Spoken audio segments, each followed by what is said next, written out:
Q&A. Karena setiap pertanyaan selalu ada jawaban. Dipandu oleh Yohana Margareta.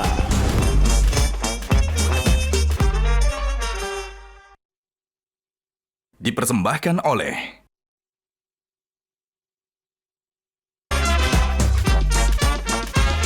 Panelis kita hari ini. Menurut Bang Supratman, tapi Bang Rifai apa Supratman sih gitu loh? Hah? Nah, karena beliau sakit-sakitan dulu diganti nama Rifai. Oh, iya, betul Pak? nggak?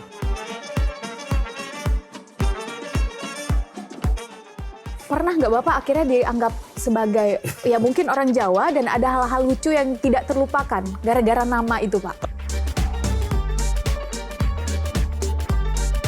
Perasaan seorang lawyer ketika membela kasus, apa yang Bapak pertimbangkan gitu? Buat saya yang paling penting, jangan pernah putus harapan. Yang kita miliki adalah hope. Kalau kita belum miliki apa-apa, harapan yang nggak boleh putus. Nggak boleh pernah kehilangan tentang harapan. Apalagi tentang Indonesia. Gajah Duduk dipilih karena sudah lama hadir dalam mewarnai perkembangan berbusana di Nusantara dan telah melekat di hati lapisan konsumen secara turun-temurun.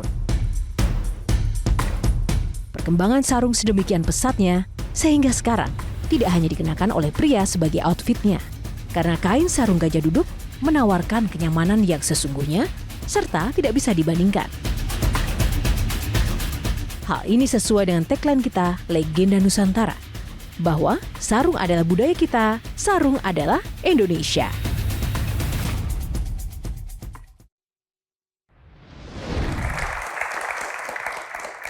Halo, apa kabar pemirsa? Berjumpa bersama saya Yohana Margareta dalam program spesial Metro TV Q&A, karena setiap pertanyaan selalu ada jawaban. Terima kasih kepada pemirsa yang sudah setia menonton Q&A dan juga terima kasih kepada penonton yang sudah hadir di studio untuk hari ini. Terima kasih teman-teman mahasiswa. Tepuk tangannya mana?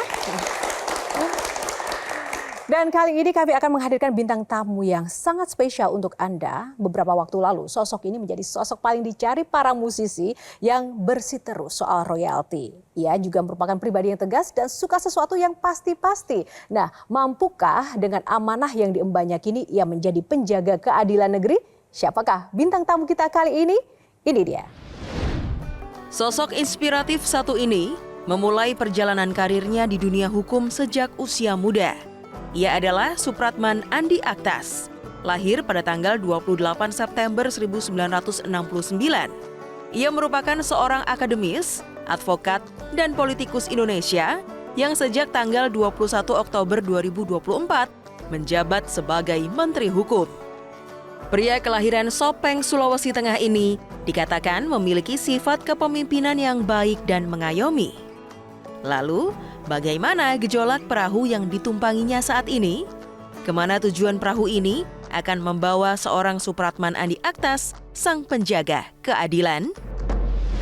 Dan langsung saja kita akan sambut bintang tamu Q&A malam ini, Supratman Andi Aktas. Kita berikan tepuk tangan yang paling meriah. Sekali lagi lebih meriah teman-teman. Selamat malam Bapak, apa kabar Pak Menteri? Bagaimana ini katanya kan habis dicari kemarin tuh oleh para musisi. Apa yang mereka minta dari Bapak sebenarnya sih Pak? Semua teman-teman karena lagi bahas undang-undang Royalti ya Pak? Hak cipta terkait royalti. Saat ini lagi bergulir DPR, kami menunggu hasil dari teman-teman di DPR. Baik, tepuk tangan. Sebelum nanti kita ulas banyak tentang sosok Pak Menteri Hukum kita kali ini, ada beberapa syarat yang harus Bapak penuhi untuk bisa duduk di kursi Q&A. Waduh, boleh berat juga menjawab cepat ya Bapak? Jaksa atau pengacara Pak? Jaksa. Kenapa Pak? Soalnya bapak saya jaksa. Wih, Almarhum, oke. Politisi atau pengusaha? Politisi. Kenapa politisi Pak? Bisa berbuat yang lebih baik dalam strategi kebijakan buat masyarakat banyak. Kalau politisi atau menteri Pak? Politisi. Tetap politisi ya? Oke, baik. Contoh Makassar atau Konro? Dua-duanya deh. Jakarta atau IKN Pak? Dua-duanya. Jokowi atau Prabowo? Dua-duanya. Dua-duanya, tepuk tangan untuk. Silakan duduk Pak. Terima kasih, kasih, Mbak Bapak Yana. Supratman. Senang sekali Bapak berkenan bergabung di Q&A kali ini. Nah, kita akan banyak sekali berbincang seru, tapi ada aturan mainnya. Bapak akan ada 9 box, nanti Bapak berkenan boleh memilih nomor berapa. Di dalamnya akan ada tema-tema yang akan kita bicarakan pada malam hari ini. Oke. Yang pertama, langsung saja Bapak berkenan untuk box nomor berapa? Nomor 5. Kita buka. Law and Order. Yang bikin saya penasaran akhir-akhir ini memang tadi Pak, isu tentang banyak para artis papan atas datang berbondong-bondong ke Kementerian Hukum. Apa yang mereka sampaikan ke Bapak? Ada bagusnya juga, Mbak Yana. Jadi pertama ini menyangkut soal kepastian soal hak. Undang-undang hak cipta kita sebenarnya sudah cukup bagus. Menyangkut, mengatur soal bagaimana kemudian seluruh karya cipta itu bisa dihargai karena punya nilai ekonomi yang cukup baik ya. Dan karena itu dilindungi oleh hukum, dilindungi oleh undang-undang, dan juga negara bertanggung jawab untuk melindungi itu. Nah karena itu bagi Kementerian Hukum saat ini sedang menunggu hasil inisiasi teman-teman di DPR untuk melakukan revisi undang-undang tentang hak cipta. Supaya bisa memberi kepastian baik kepada penciptanya, kemudian kepada musisinya, kemudian juga event organizer-nya, penyelenggara.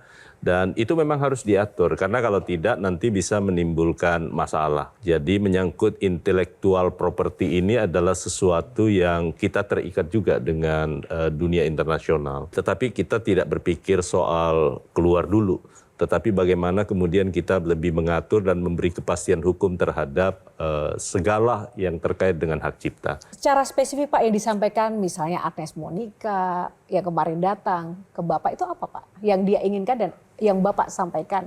Semuanya sama ya, hampir semua sama. Hari ini juga saya menerima teman-teman musisi yang Persatuan Komposer seluruh Indonesia juga meminta hal yang sama supaya ada pembenahan dari sisi penanganan lembaga manajemen kolektif. Kemudian yang kedua, pembenahan terhadap lembaga manajemen kolektif nasional. Dan yang paling penting adalah bahwa lembaga manajemen kolektif nanti yang akan mungkin kita lakukan sedikit perubahan, baik dari sisi jumlah maupun personilnya. Tapi juga yang paling penting karena di dalam praktek yang ada sekarang, lembaga manajemen kolektif itu terlalu besar memungut fee buat lembaga manajemen kolektif dalam operasionalnya. Sehingga kita berharap mudah-mudahan nanti dalam revisi ini biaya buat teman-teman yang mengelola lembaga manajemen kolektif ini itu bisa bekerja lebih maksimal, tetapi memungut sesuatu yang melebihi porsi buat pencipta itu akan kita kurangi. Supaya nanti gairah untuk mendaftarkan seluruh karya cipta itu, hak cipta itu bisa berkembang. Sehingga nanti seluruh stakeholder bisa menikmati hasil karena potensinya sangat besar. Kalau tidak salah tahun lalu kita baru bisa mengkolek kurang lebih sekitar 160 miliar rupiah. Padahal potensinya bisa menjadi di angka 2-3 triliun rupiah. Itu artinya ada yang salah dalam hal mengkolek terhadap pengumpulan royalti tadi. Salahnya di mana sih Pak? Karena ini kan sudah menjadi persoalan yang sejak lama ya, bukan baru-baru saja. Karena kebetulan ini melibatkan Ahmad Dhani, Agnes Monica, dan rekan-rekan artis, jadi ini kemudian menjadi viral lagi. Begitu. Saya melihatnya bukan di personal masing-masing, tetapi di lembaga manajemen kolektif dan sistem yang mereka gunakan. Nah, ke depan kita harus membangun sebuah sistem yang menjamin bahwa sistem collecting yang berlaku itu dan pendaftaran terhadap semua karya cipta itu bisa dilakukan di lembaga manajemen kolektif. Dan kalau itu bisa dilakukan, saya rasa industri kreatif kita termasuk di dunia musisi itu akan semakin berkembang, Mbak. Kementerian Hukum sekarang itu ranahnya secara spesifik apa sih Pak? Satu, memang ada mispersepsi ya. Jadi seakan-akan karena mungkin nomenklatur kali, Pak. Jadi seakan-akan itu Menteri Hukum mengurus semua yang terkait dengan hukum, termasuk aparat penegak hukum. Padahal di Kementerian Hukum, baik sebelum reorganisasi maupun setelahnya, itu tetap sama, tidak ada yang berubah. Kami punya tugas dan fungsi pokok yang sangat terbatas sebenarnya, tapi yang lebih utama dan lebih seksi itu ada di Direktorat Jenderal Perundang-undangan. Karena seluruh kementerian, lembaga negara, termasuk pemerintah daerah, pasti akan berurusan dengan Kementerian Hukum, terutama dari sisi pembentukan regulasi. Apakah itu undang-undang, peraturan pemerintah, peraturan presiden, sampai ke tingkat peraturan kepala daerah. Nah itu semua pasti tergantung, karena proses harmonisasinya terpusat di Kementerian Hukum. Saya ingin menyampaikan kepada seluruh masyarakat Indonesia, di Kementerian Hukum itu layanan untuk masyarakat sangat banyak. Kurang lebih ada 500 layanan yang kita bisa berikan. Sesuai dengan judul Q&A kali ini untuk Bapak, penjaga keadilan. Yang pertama, respon Bapak ketika mendengar penjaga keadilan yang disematkan ke Bapak apa Pak? Buat saya itu menjadi fitrah ya. Bukan hanya bagi Kementerian Hukum, siapapun. Itu menegakkan keadilan adalah menjadi kewajiban Tapi kita. adil bagi Bapak itu apa sih Pak? Keadilan itu kan perspektifnya berbeda-beda. Tetapi buat saya adalah kalau itu bisa memberikan dan sesuai dengan apa yang diatur oleh negara, kemudian kita lakukan sesuai dengan nurani kita, dan apapun hasil keputusan yang kita ambil, ya itulah keadilan dalam perspektif yang saya miliki. Tepuk tangan untuk Pak Supratman. Baik, agar kita lebih adil, saya tidak ingin mendominasi untuk bertanya ke Bapak seorang diri. Nanti di segmen kedua kami akan hadirkan para panelis yang akan berbincang langsung dengan Pak Supratman Andi Aktas. Sesaat lagi hanya di Q&A. Anda pasti pernah merasakan sedang tenang-tenang makan tiba-tiba dikagetkan oleh jeng jet, jeng jeng jet, jeng jeng jet. Sekelompok pelayan datang hari ini. Bayangkan betapa kayanya pencipta lagu Selamat Ulang Tahun.